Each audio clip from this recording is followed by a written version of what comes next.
Fin janvier, à la prison de Fresnes, toujours, j'ai la surprise de voir une sentinelle, un gardien de prison plutôt.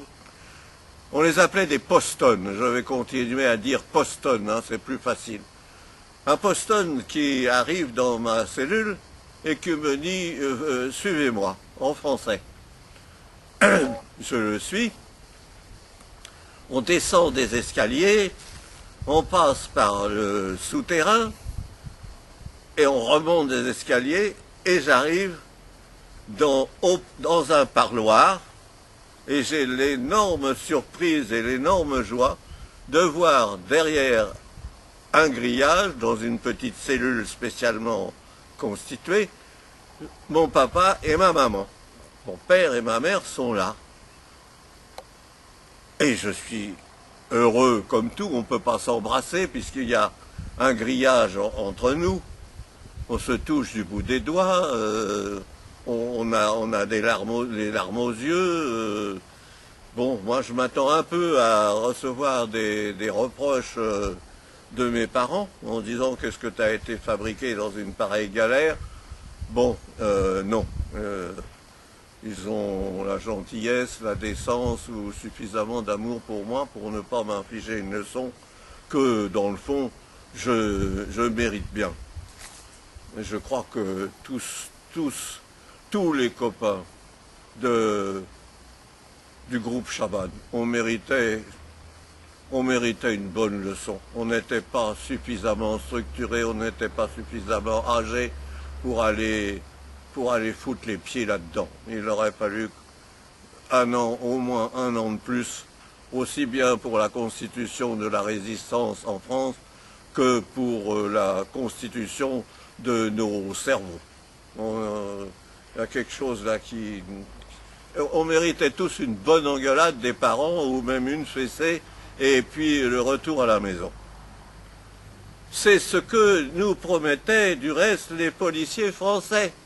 Battu et compagnie nous disait mais vous savez c'est pas grave, vous êtes du reste vous êtes mineur, alors vous risquez rien, vous êtes mineur, vos parents vont venir vous chercher, vous allez vous faire engueuler, ils vont vous passer un sacré savon et puis ça y est c'est fini, n'ayez pas peur, parlez, du reste vos copains qui sont dans la pièce à côté ils ont tout raconté, alors vous pouvez parler, c'est seulement confirmer ce qu'ils disent. Alors, votre revolver, où est-ce qu'il est, ça, il revenait toujours sur le revolver. Il voulait absolument que j'avoue j'avais un revolver. Bon, je reviens à la prison de Fresnes, la visite de mes parents. Et on bavarde, bien sûr, de tout. Comment vas-tu, est-ce que tu supportes bien? Il est bien évident que je dis oui, que c'est pas dur, que c'est pas grave, que la nourriture est potable, etc., etc. Et il me dit, tu sais, on t'a apporté un colis, tu vas l'avoir on l'a remis à un soldat qui est assis à un petit bureau, à une table dans l'escalier, et il faut ouvrir le colis, il fouille tout, il déménage tout, et il nous a rendu différentes choses qu'il voulait pas qui te soient données, etc., etc. Et il gueule, il nous fait peur, il fait peur à tout le monde. C'était le fameux Stapelbel Rec qui vérifiait les colis qu'on apportait aux prisonniers. Et alors je dis à mes parents, mais comment se fait-il que vous avez mis si longtemps pour venir me voir? Et alors il m'explique, eh bien c'est parce que tu as changé de statut, parce que avant tu étais en prévention et au secret, et maintenant l'affaire est jugée, donc il n'y a plus question de secret ni de prévention, tu es un prisonnier ordinaire, donc on a le droit de venir te voir de temps en temps, de t'apporter un colis de temps en temps, et tu vas avoir le droit de nous écrire, comme nous allons avoir le droit de t'écrire.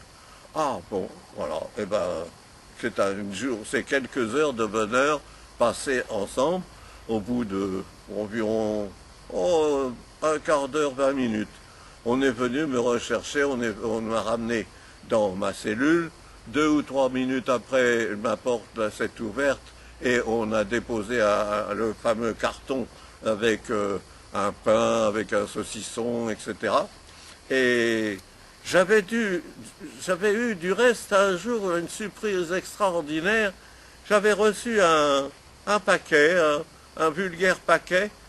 J'avais comme ça qu'un Allemand était venu apporter dans ma cellule quelques jours avant la visite de mes parents.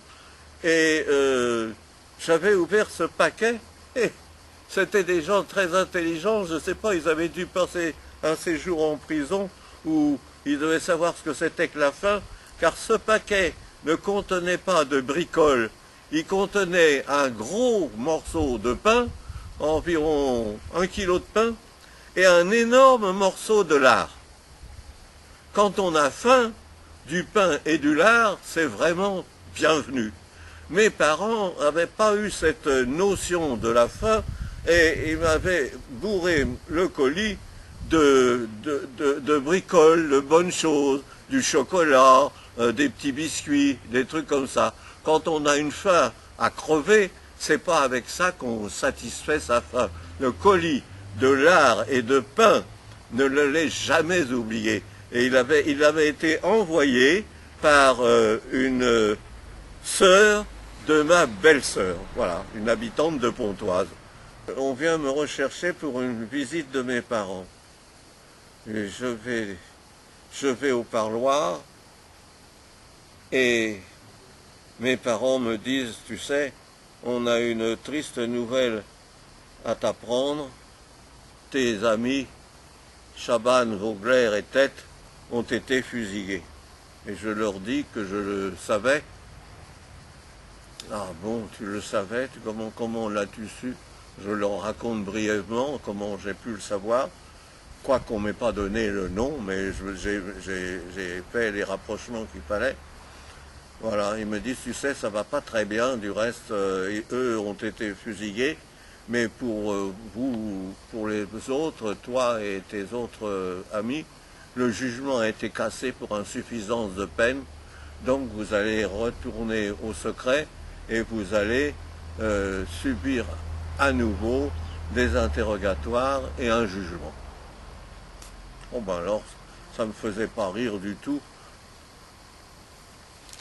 Et voilà, bon, mes parents s'en vont, je retourne dans ma cellule et dans cette cellule, il y avait un trou en haut du mur, au-dessus des tablettes de l'étagère. Alors le sport, c'était de grimper sur les tablettes, sur l'étagère la plus haute, sur la tablette la plus haute de l'étagère, et de parler aux copains du dessus et du dessous par l'intermédiaire de cette ouverture qui était l'ouverture du chauffage à air chaud. Il passait par là un petit courant d'air tiède en hiver, on était en hiver, un petit courant d'air tiède, parce qu'à l'époque, le charbon était rare. Mais ce qui était sympa, c'était qu'on pouvait parler à tous ceux qui faisaient partie de la même colonne d'air chaud. Et on échangeait à longueur de journée des propos sur les aventures des uns, les aventures des autres, avant l'arrestation. On ne parlait jamais de nos arrestations, des raisons de nos arrestations, de ce qu'on avait fait. On parlait des familles, on parlait des copines, on parlait des copains, etc., etc. Et je me souviens qu'il y avait un journaliste il y avait un journaliste au dernier étage qui avait été arrêté, oh le pauvre vieux. Oui, il avait été arrêté en plein été, il avait été arrêté sur une plage au mois d'août 41 en short et torse nu. Et il était au mois de février 1942 avec un froid de canard, toujours en short et torse nu, et avec la couverture de son lit sur les épaules, mais c'est tout, et on l'entendait claquer des dents dans la conduite. Il disait, mais j'ai froid, mais je vais mourir de froid, c'est fou ce que j'ai froid. J'ai pas faim, mais j'ai froid, j'ai froid, j'ai froid. Je sais pas. Je me demande s'il n'a pas un jour échangé des renseignements contre un manteau. Parce qu'un jour, il nous a dit, oh, ça y est, mon martyre est fini, les Allemands m'ont donné un costume et un manteau. Bon, c'est tout. À un autre étage, il y avait un entrepreneur de travaux publics de Biarritz. C'était un monsieur qui avait une soixantaine d'années et qui était très très rigolo, qui nous racontait à longueur de journée des histoires de fesses.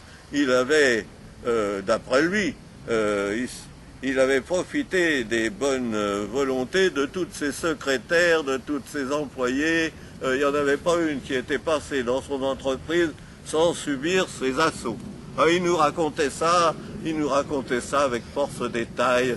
Il avait fait ça sur la plage et ils avaient l'habitude, après avoir fait la chose, de manger. Détail intéressant et qui prouve qu'on avait quand même toujours faim et que les détails de nourriture étaient importants. Il nous racontait, et ça nous faisait baver d'envie, qu'il se tapait des grandes tartines beurrées sur lesquelles étaient posées des sardines, sur lesquelles il mettait une rondelle de tomate et un grain de sel pour se refaire une santé